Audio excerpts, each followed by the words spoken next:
Today's video is sponsored by Surfshark VPN. Hello, governor! Hi, ugly! It's me, Busgina George, and welcome back to Hot or Hot? Because there's absolutely nothing to rot in today's video, as we'll be recapping the top 10 unforgettable moments from RuPaul's Drag Race UK Series 6. Plus, at the end of today's video, breaking down this season's controversial crowning and discussing why I do ultimately think it was the correct decision. But don't just take my word for it, the fan base has spoken up on IMDb, a website where users can leave 1 through 10 ratings of their favorite TV shows and movies. And currently, Drag Race UK Series 6 is sitting at an average episode rating of 8.7, which, as of the time I'm recording this video, makes this season the 4th highest fan-rated season of Drag Race of all time. It's beat only by Drag Race Philippines Season 3, France Season 2, and US All-Stars Season 2, which of course also makes it the highest rated season of Drag Race UK ever, followed by UK Season 2, 5, 1, 4, and 3 in that order. And this season's highest rated episodes are The Makeover with a score of 9.7, which makes it the highest rated Drag Race UK episode of all time, followed by the Rusical premiere and Snatch game, all of which are also in the top 10 of highest rated Drag Race UK episodes ever. And that's enough math for now, but before we jump into my top 10 most unforgettable moments, I want to quickly say congratulations to Kyran Thrax, the UK's next drag superstar. And I also just want to give a huge round of applause to this entire cast for making this season one that we as a fan base will never forget. A season that was made special not only by its cast, but also for being a season of firsts. Series 6 was the first UK season to give a cash prize to the winner of £25,000. And this was the first season to award a Miss Congeniality title, which went to Charity. And this was the first UK season to have a contestant eliminated by a shower. Sorry, Saki. And now, without further ado, let's count them down. Coming in at number 10 for me is the Ghoul Power Girl Group Challenge, where queens were asked to write lyrics and come up with choreography to a Halloween-inspired track. And this episode had a lot of great moments from this cast, which I think really stands out and was made special by the Halloween theme. Because, like, who doesn't love Halloween? It is, after all, the one night a year where you can dress like a total and no one can say anything about it. But generally speaking, I think this theme was so great because it gave our queens a direction to go in terms of lyric writing and allowed them to step outside of the cliche of, hey Mother Ru, look at my tight little waist, I'm gonna snatch the crown. And specifically, I want to highlight Rileasa's performance for making this challenge extra special. Because she had a verse during the breakdown of this song where she mixed English with patois in this really sexy, spooky, and seductive way, with lyrics like R.I.P. you a dead man walking, hot girl me no do small talking, with a delivery that was just absolutely chef's kiss on this track. And other standouts in this challenge were Kiki Snatch on Rileasa's team and then Kyran Thrax on the other team, who ended her verse with, "You're dying to know which witch is which. Take a ride on my broom, ignition switch," which she ends in the splits. And coming in at number 9, we've got the Actavia versus Kiki Snatch lip sync to David Bowie's Let's Dance in episode 5. And y'all, let me just say, wow. Both Actavia and Kiki brought an insane level of energy to this lip sync that made it absolutely electric, and you could tell they were truly lip syncing for their mother-tucking lives. Neither of them wanted to go, but Actavia did ultimately edge Kiki out in the end, with that 10 years of dance experience she brought into the competition truly shining here. And as Actavia said, never underestimate the Welsh. And next up, coming in at number 8, we have Voix' roast from episode 9, Send in the Clowns, which was, dare I say, one of the best roasts in Drag Race history. But what made this roast truly special was, I think, the originality of the material. Because so often we see queens going into these stand-up challenges with material that's been recycled from previous seasons, or even straight up stolen from comedians on SNL roasts. I also love that she left no queen in the room unread. She poked fun at Sakiyu's elimination with the sope away rubber bath mat, went in on Duddarita's quietness, and had some really fun misdirects where she would say things like, Michelle Visage is a great DJ, decrepit judge. And I think what also made this roast so great was that I just didn't expect Voix to be that funny. Cause like, yeah, she killed it in Snatch Game, and yeah, she killed it in the Rusical, and yeah, she killed it in the improvisation Graham Norton challenge. But then for her to also have a flawless stand-up comedy routine up her sleeve, I was gagged a little bit for sure. Very Bianca Del Rio of her. Plus, this was a defining moment in the Kyran Thrax versus Voix story arc because it was the first time that these two's talent didn't go head-to-head and toe-to-toe. Kyran was funny here, but definitely outshined. Bussy Queen. Nice. Rupaul. Nice. What? Ho ho ho! I was just checking my list. twice. And as it turns out, I have you down as naughty for not using a VPN while browsing the internet?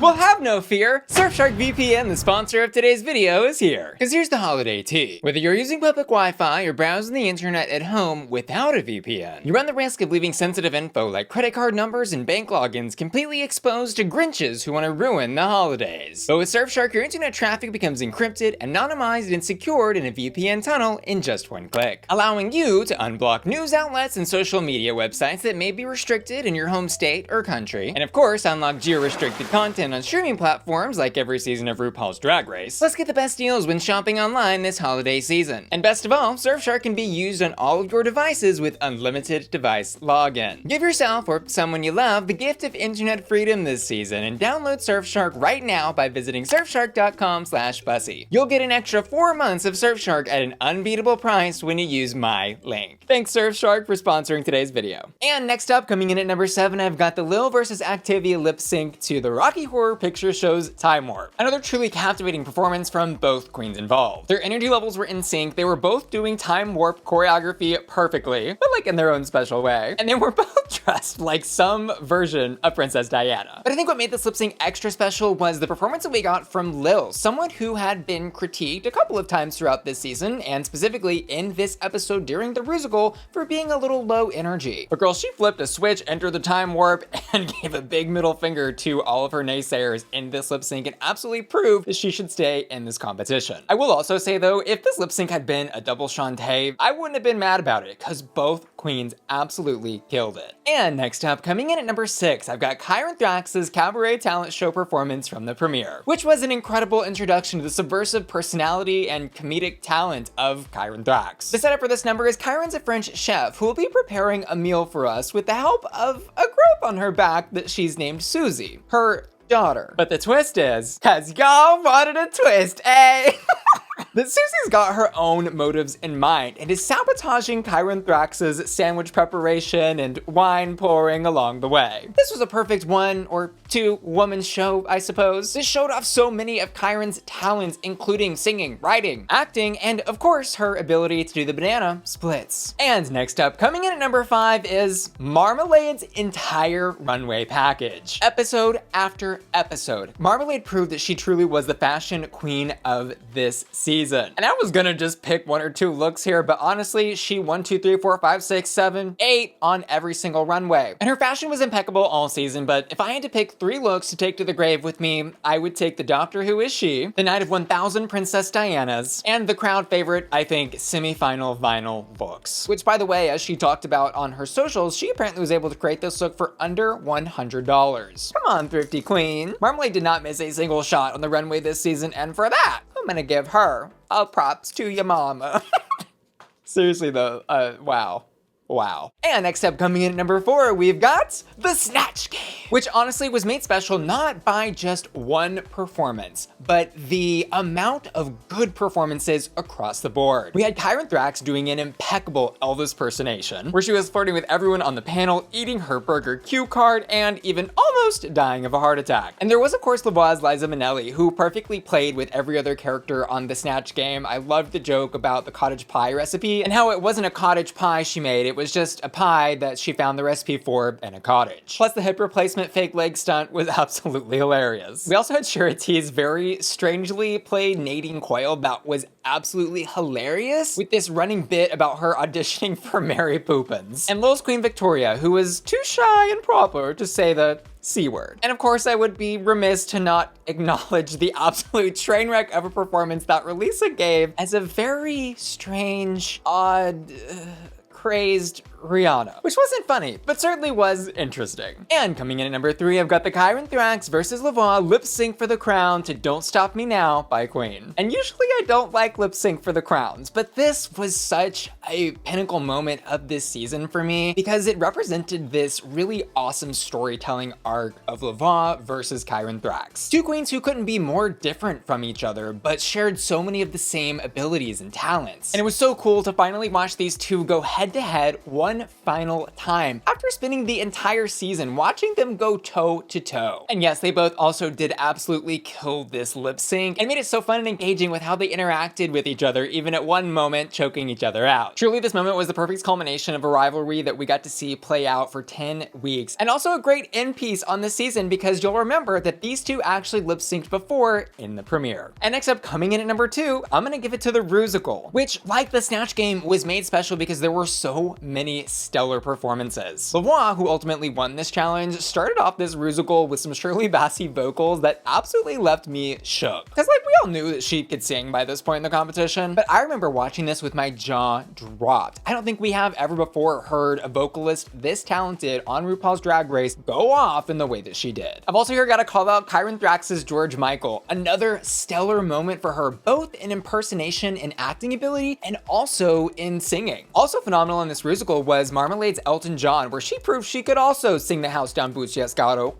And even Rileasa's Adele, where she proved that she had some killer vocals as well, even if her performance wasn't very Adele. And finally, coming in at my number 1 most unforgettable moment of RuPaul's Drag Race UK Series 6, Kiki Snatch's Phone Home ET Design Challenge. I'm kidding. My number 1 moment is Voilà's heartfelt speech on the main stage during episode 8's Family Resemblance Makeover Challenge. Who was, you'll remember, Lavoie's almost 80-year-old father standing there in full high glamour drag. And what he had to say left me quite literally sobbing. First, he talked about the power of the transformation of drag and how he felt a privilege in being gay through that transformation. And then said, I'm 78 years old and I hope I'm setting an example for other parents who should equally love their child irrespective of gender or anything. And to Lavoie's father, from the bottom of my heart, I say thank you for your courage and bravery for standing up there on that stage and saying that, because it was exactly what I think so many young queer kids and parents of those young queer kids need to hear. Drag Race UK Series 6 was truly special, and I think this cast should be so proud of what they've done. But there's one stone here left unturned in this video, and that is to address the controversial crowning of Kyran Thrax. So as a reminder, going into the finale of this season, Kyran and Lavoie had been going pretty much toe to toe, with Kyran securing 3 wins in the first half of the season and Lavoie securing 4 wins in the second half. And statistically speaking, yes, Lavoie did here beat Kyran Thrax. But win count alone does not predict a winner of RuPaul's Drag Race, and often fan sentiment, I think, weighs heavily on the decision of who to crown. However, fan voting also did not predict the winner of this season. Going into the finale, every fan poll that I personally conducted and could find across the interwebs showed Lavoie as the fans' pick to win by a large margin. The poll where I asked y'all on my community tab, which Drag Race UK 6 finalist are you hoping snatches the crown, shows a 58% vote for Lavoie and just a 24% vote for Kyran Thrax with over 14,000 responders. And this poll from Reddit user Drag Race Poster, who posts weekly Drag Race favorability and winner prediction polls, also shows that fans were favoring Lavoie for the win, with Lavoie here having 72% of this vote. And we can also see Lavoie beating out Kyran Thrax in fan polling in the official Drag Race UK polls that actually aren't really polls, but I do think give a good idea of fan sentiment, where we can see in the hashtag Team Real post that Lavoie had about 7,000 likes and the hashtag Team Kyran Real had about 5,600 likes. And on the static image photo team post, we see Lavoie had about 23,000 likes and Kyran had just under 20,000 likes. And I think because Kyran didn't have the most number of wins and also didn't seem to have the majority of fans voting in her favor to win, we as a fan base were left with the question of why did Kyran Thrax snatch the crown? Firstly, I want to point out that our friend over on Reddit, Drag Race Pollster's data captures an interesting phenomenon in their polling. They asked the users over on Reddit every single week after each episode, who's your pick to win? You see that Kyran actually was the majority of users' winner pick in the beginning of the season, but by episode 6, she and Lavoie essentially swapped places. And this data correlates with Kyran getting her wins in the beginning and Lavoie getting her wins near the end. Which is to say, I think it made sense that going into the finale, people thought Lavoie should win. But it does make me wonder, had their positions been switched, would people have voted more in favor of Kyran taking the crown? But secondly, I think there's an unmeasurable quality that RuPaul crowns queens on, here manifested in Kyran the most as her unshakable confidence. In the premiere episode, we hear Kyran talk in confessionals about how she's got US polish, UK grit, and a delusional level of confidence. And we even see Marmalade question her in the workroom of this episode when she asks Kyran, "It seems like you think you're going to win this." And Kyran's response is, "Well, do you not think you're going to win it?